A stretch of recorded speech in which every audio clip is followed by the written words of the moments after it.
Good evening from here in Sri Lanka, where the first mass funerals have been taking place after Easter Sunday's suicide attacks on churches and hotels that have now left 321 people dead.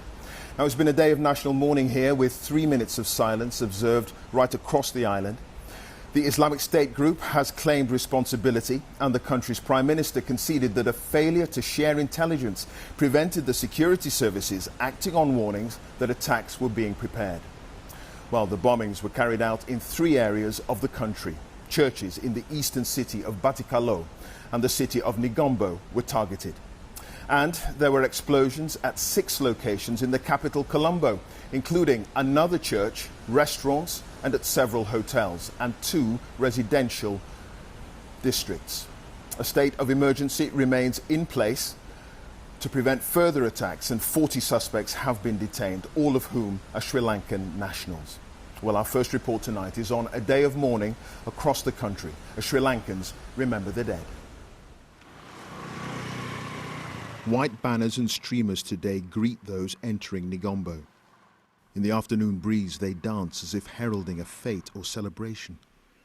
But in Sri Lanka, white signifies death. A meditation on the life of Christ and remembrance of the dead. In this house, open caskets contain 4 members of one family, murdered as they prayed on Easter Sunday. A mother, 2 girls, and a boy aged 7. Then the quiet reflection is broken.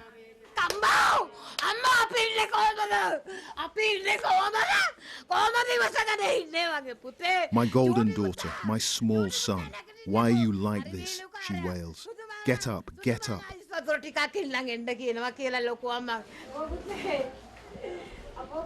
Overcome, this grandmother still cannot believe 2 generations of her family are gone. And next door, another house of sorrow. I lost my family, says Anusha Kumari. And all around, her heartbreak is shared. Nearby, more bodies. Her husband and a teenage son. This room is now a shrine. And close by, a 21-year-old daughter to be laid to rest. So-called Islamic State has claimed responsibility, and Anusha demands that the government gets tough on local extremists. The people of this country are mad. They're fools. We need a strong leader to run this country. Sri Lanka needs a strong man for it to rise. It's clear that the sense of shock and grief and loss that this woman is feeling, so many are feeling here in Sri Lanka, is now turning to anger, real anger at the authorities for not protecting her. As he calmly walks past the child, CCTV captures the bomber who destroyed Anusha's life and so many others. He walks into St. Sebastian Church. It's packed. This is Easter Sunday. And seconds later, he detonates.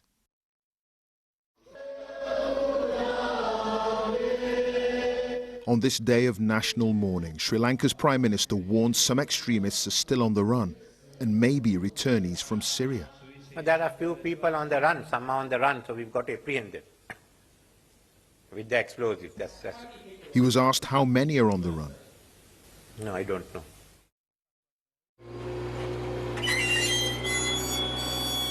Back in Negombo, excavations for mass burials. The burning question after Sunday's barbarity. Will the killings bring this country together in grief, or see the delicate balance of ethnic and religious fault lines here tear apart?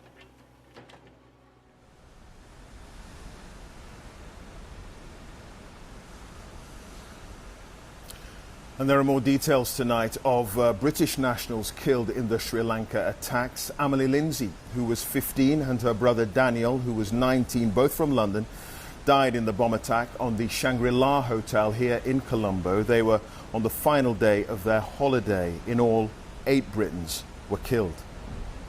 So, as we've been hearing, there's been that claim of responsibility from the so-called Islamic State group for the Easter Sunday attacks, yet the local militant Islamist group, which is being blamed for the bombings, is relatively small and previously not considered a major threat. So, could the possible involvement of IS account for the sophistication of the attacks, and could they have been prevented by better intelligence?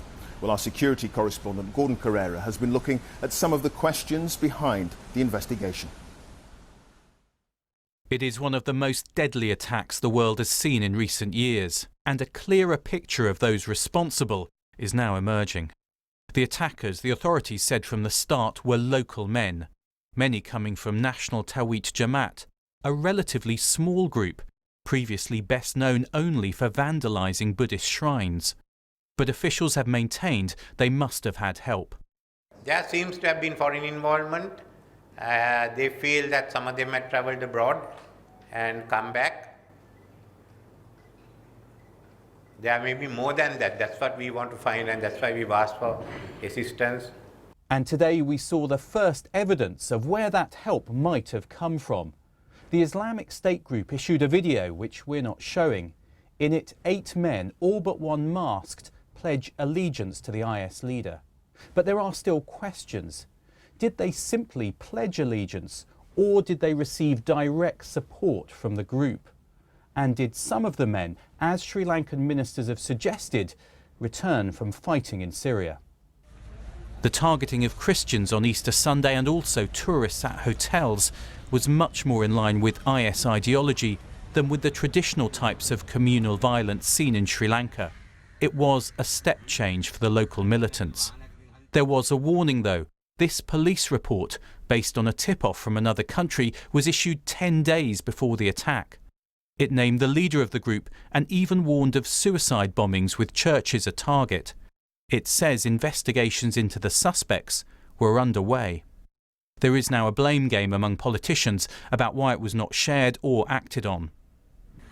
Officials say they had no idea an attack of this magnitude was possible, and it is now an urgent priority for Sri Lanka and also other countries to understand how a small local group could be transformed into one capable of violence on such a scale.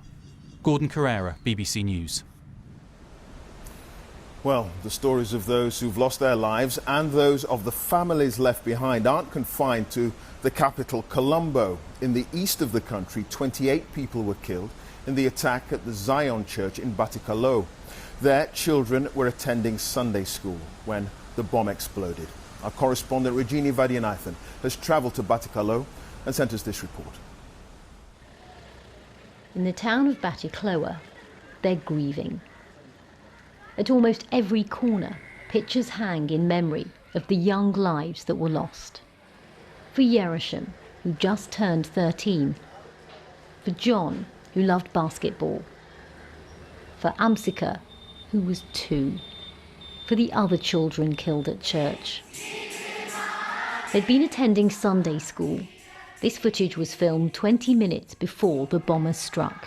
After class, some of them went outside for snacks before Easter service. 12-year-old Niraban was one of the children who stayed inside. Suddenly, we heard loud noises, he told me. We looked out and saw glass and motorbikes flying around and heard screams and shouts. At least 25 people died in the blast here at Zion Church. 13 were children. Niraban's mother, Krishanti, was one of the Sunday school teachers. Her husband, Ramesh, was at the church, which was packed with worshippers, when he spotted a stranger with a backpack. The man told my husband he was carrying a camera and wanted to film inside, she told me. My husband said he couldn't enter and forced him to leave. As I went into the church, the bomb exploded. Bomb blast. Ramesh died, but his actions saved lives. Niraban and his sister now have to live theirs without a father. I love my Jesus only. I love my Jesus only. And for Krishanti, now a widow, the pain is all too familiar. Her parents were brutally murdered in Sri Lanka's civil war. Her aunt died in the tsunami. In this small Christian community, entire families have been wiped out. Sundari lost her son, her daughter-in-law, and her 18-month-old grandson, Jabez. Just around the corner, we found another memorial poster of two smiling children. Yesterday, brother and sister Sharon and Sarah were buried, side by side. They were just 11 and 12. Both loved to study. Still on the wall in their house, their homework calendar. I'll never see them again, their mum, Varai Paramal, told me. Since they've been gone, all I can remember are their smiles and laughter. They won't come back again. That's the reality. 10 years after the Civil War ended, this community's once again burying its dead.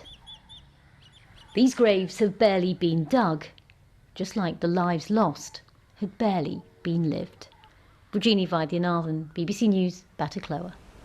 Today has been one of national mourning here after the Easter Sunday suicide attacks, with the Prime Minister conceding there was a failure to share intelligence across the security services that may have prevented the bombing. So where does Sri Lanka go from here? Well, with me in Colombo is our South Asia editor, Ambarasan Ethirajan.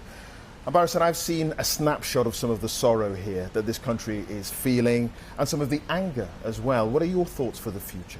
There is no doubt the country is facing yet another crisis, but this also has the potential to unify this divided nation. At times of grief and sadness, people can come together, but it is all up to the political and religious leadership to work together so that they can stop radicalization as well as nationalism. The ethnic fault lines in this country, they are very, very deep-rooted.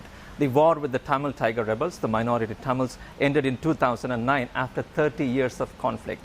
After the war, many Tamils expected the majority Sinhalese to reach out to them so that reconciliation can happen. If you ask the Tamils today in the north and east what they would say, yes, the war ended 10 years ago, but the reconciliation has not happened. Now, there is another similar situation now. Now, it is for the political leadership to work together, to bring the communities together so that they can prevail over this invisible enemy, flaming hatred.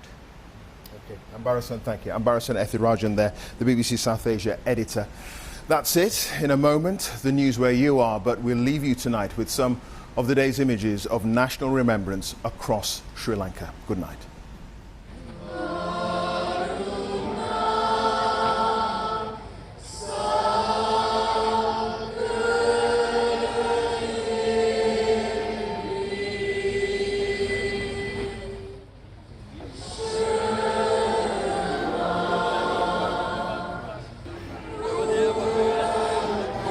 In this small village, almost every house has one funeral.